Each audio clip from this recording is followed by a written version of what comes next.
Bonjour et bienvenue, voici notre tour d'horizon économique, géopolitique et boursier. Nous sommes le vendredi 20 avril. Pour comprendre comment tourne la planète finance et lorsque ça tourne autour des commodities, c'est sur la bourse au quotidien et nulle part ailleurs. Et l'épisode du jour s'intitulera « La hausse des métaux ». C'était nickel. Oui, le nickel, c'est bien la vedette de la semaine qui s'achève. On l'a vu grimper hier jusque vers 16 150 $ la tonne.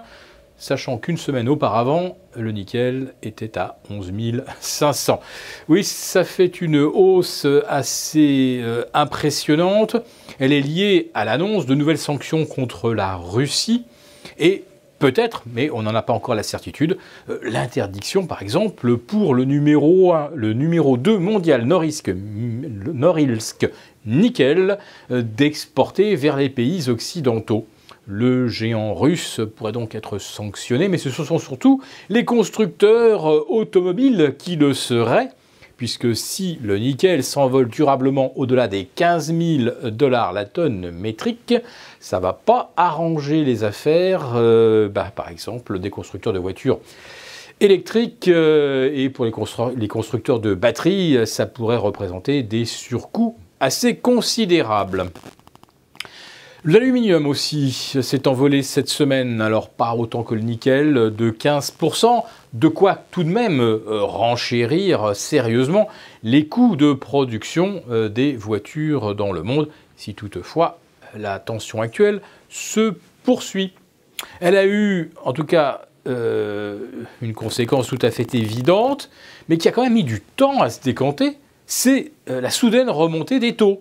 Alors, lundi, mardi, mercredi, le nickel, l'aluminium, l'acier s'envolent, le pétrole grimpe vers des niveaux plus connus depuis novembre 2014 et les taux ne bougeaient pas. Et puis soudain, hier, pouf, voilà que le 10 ans américain s'envole vers les 2,93.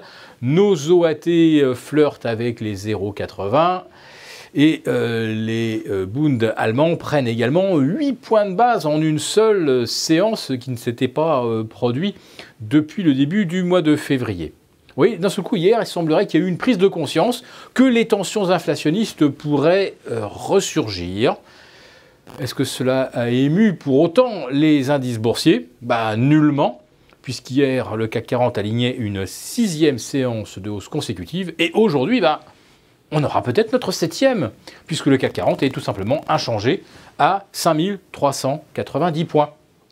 Le CAC 40 qui gagne environ 1,4% cette semaine. Nouvelle semaine donc positive, alors que le contexte est globalement...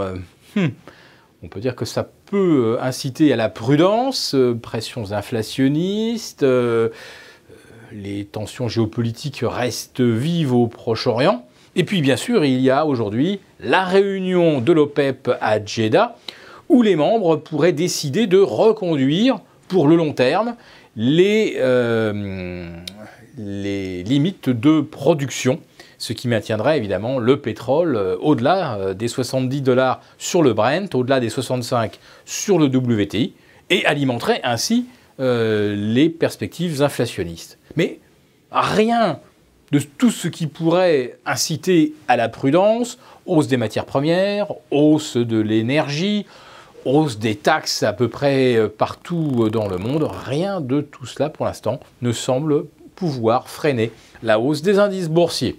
Et c'est ainsi que le CAC 40 va terminer la semaine pratiquement au plus haut, mais surtout, c'est la journée des 3 sorcières, et il était assez normal techniquement que les indices soient à nouveau poussés vers les sommets.